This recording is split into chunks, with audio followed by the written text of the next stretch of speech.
His Royal Highness the Crown Prince and Prime Minister Prince Salman bin Hamad Al Khalifa met with the U.S. Secretary of State Antony Blinken at the State Department as part of his official visit to the United States. His Royal Highness and the Secretary signed a historic bilateral agreement, the Comprehensive Security, Integration and Prosperity Agreement, which forms a cornerstone for cooperation not only for Bahrain and the U.S., but also globally, as it represents a new architecture for bilateral and multilateral cooperation. The Comprehensive Security, Integration and Prosperity Agreement will enhance Bahrain-U.S. cooperation across a range of areas, from defense and security to emerging technology, trade and investment. Secretary Blinken welcomed Bahrain's role as one of the U.S. longest-standing and closest partners in the Middle East, as both a non-NATO ally and a major security partner, noting that the agreement will strengthen coordination between both nations' armed forces and further integrate intelligence capacity to deter and respond to threats as they arise. He emphasized the agreement's role in identifying new bilateral investment opportunities, which build on the two nations' 2006 free trade agreement, which has more than tripled in trade and investment to $3 billion per year. He noted that the agreement further enhances scientific and technical cooperation and information exchange in areas such as health security and digital technology, adding that the agreement is also the first binding U.S. international agreement of its kind in developing and deploying trusted technologies. He also noted that the U.S. and Bahrain look forward to using this agreement as a framework for additional countries that wish to join the U.S. and Bahrain in strengthening regional stability, economic cooperation, and technological innovation. His Royal Highness praised the critical importance of the historic bilateral agreement, noting the profound global challenges and choices that are faced between the rise of authoritarianism and libertarianism and the international rules-based order that manifested itself in the early 19th century. He said that rules-based order was the foundation of freedom of trade, the movement of ideas, and the movement of people all over the world, and that Bahrain and the U.S. are beneficiaries of those common values.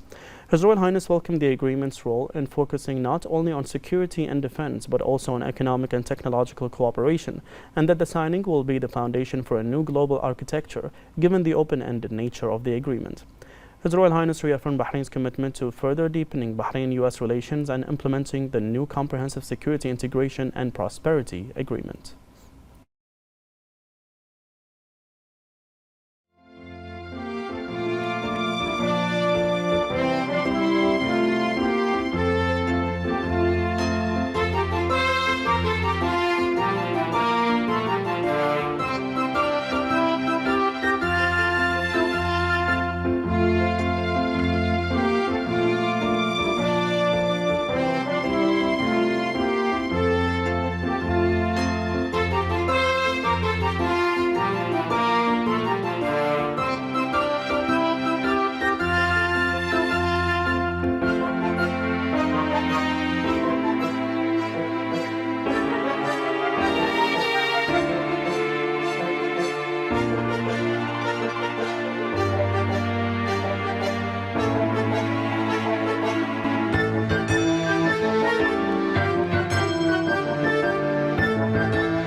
Thank you, Mr. Secretary.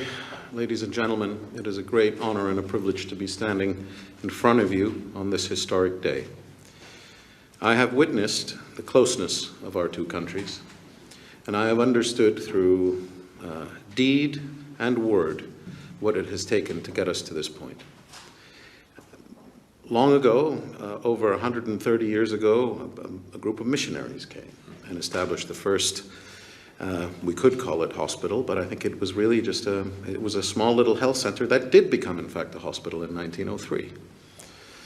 We were the first forward operating base for the U.S. Navy in the Middle East, in the Kingdom of Bahrain in 1948, I believe. We have consistently been the first to promulgate the free trade agreement that we did as the first GCC country to sign it. And we are the first country to create the U.S. trade zone that we believe is going to be the foundation of something that we are both so passionately working towards. You articulated exactly what this agreement is about. It is of, I believe, a sense of imperativeness a need. The world today is faced by a number of choices. People are faced by a number of choices. Either the rise of authoritarianism or the growth of libertarianism. And the international rules-based order that manifested itself in the early 19th century was the foundation for the freedom of trade, of the movement of ideas, of people all over the world. And we're all beneficiaries of that.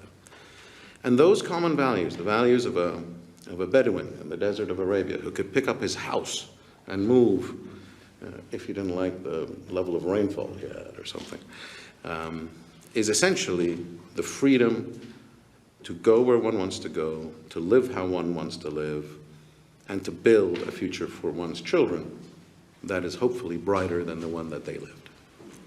This agreement, by focusing not only on security and defense, which is essential, but also on the economy, on people, and on technology, will be the foundation for a new global architecture, I believe, as it's open-ended. It's an open agreement.